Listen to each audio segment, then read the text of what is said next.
1973, late April, rural Illinois. A man steps onto his porch after hearing movement in his yard and comes face to face with something no one in Enfield could explain. Because what stood in front of Henry McDaniel did not match any known animal, and it did not behave like a man, so the only question left was simple. What did he see that night? Act Y.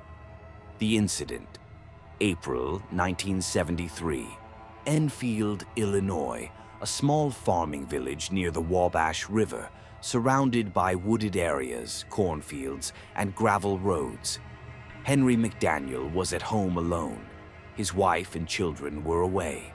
It was late at night. The house was quiet. McDaniel reported hearing scraping sounds coming from his front yard, movement he described as heavy, deliberate, and close. He stepped onto his porch to investigate. Standing in front of him, only a short distance away, McDaniel said he saw a creature he later described in interviews. Approximately 4 to 4.5 feet tall, gray or silver-colored skin, a broad chest, 3 arms, 2 at its sides and a third protruding from the middle of its chest area, large pinkish-orange eyes. No visible clothing or fur. The figure was upright and facing him.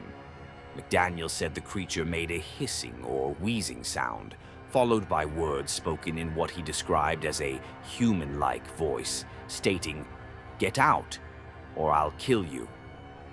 McDaniel retreated into his house and shut the door. Shortly afterward, he reported that the creature struck the door and porch area with enough force to shake the structure. He did not see it enter the house.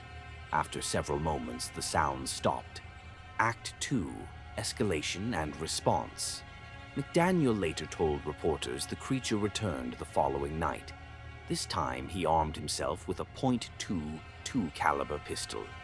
When the figure appeared outside again, he fired multiple shots, stating that he clearly saw bullets hit the creature's body. According to McDaniel's account, the bullets had no visible effect. The creature did not bleed. It did not cry out. It fled by running upright toward nearby woods. McDaniel followed briefly and fired again, but did not pursue far due to darkness. The next morning, he examined the area and reported disturbed vegetation, crushed plants, and unusual impressions in the soil that he did not recognize as normal animal tracks. McDaniel contacted authorities. Act 2, Multiple Witnesses. Following newspaper publication of the report, additional witnesses came forward.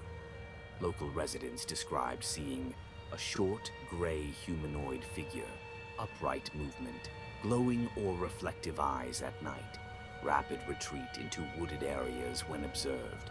2 teenage boys reported seeing a similar figure near Kelly's Cemetery, a known location referenced repeatedly in Enfield Horror reports.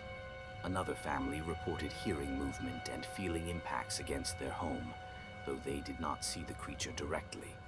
Reported sightings were concentrated within a short time window during April 1973 and in nearby areas around Enfield. Importantly, no witness descriptions included fur. No witness described it as a bear.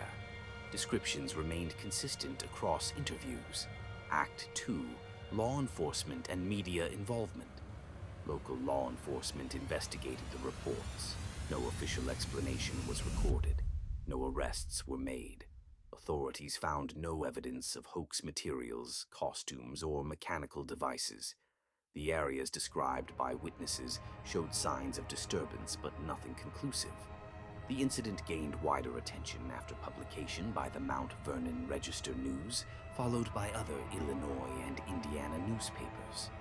Journalists interviewed Henry McDaniel, local residents, police representatives. The reports were careful not to identify the creature, but did confirm McDaniel's gunshots were verified. His story remained consistent. Multiple witnesses came forward independently. The creature became known publicly as the Enfield Horror. Act 3, Failed Explanations. Several explanations were suggested publicly. A deformed or injured animal, a bear standing upright, a hoax or prank. Each explanation faced problems. No bears were known to inhabit the immediate area. Bears do not speak or make verbal threats. No tracks matched confirmed animal prints. No witnesses ever retracted their statements. No physical evidence was recovered that conclusively identified the creature. No body was found. No capture occurred. Act 4. The last reported events. By late April 1973, reports abruptly stopped. Searches conducted by residents and officials failed to locate the creature. No new sightings were recorded after the original cluster of events. Media attention faded. The case was never officially closed, but never solved. Aftermath. What remains? Today, the Enfield Horror remains one of the most documented unexplained creature cases in Illinois history, due to named eyewitnesses, law enforcement involvement, contemporary newspaper reporting, consistency of witness testimony. No explanation has ever been universally accepted. Henry McDaniel never altered his account. No admission of hoax was ever made, and no evidence conclusively disproved what witnesses said they saw. But if the witnesses were mistaken, then what triggered identical descriptions from different people on different nights? What do you think? Was it real or just a legend? Let me know in the comments.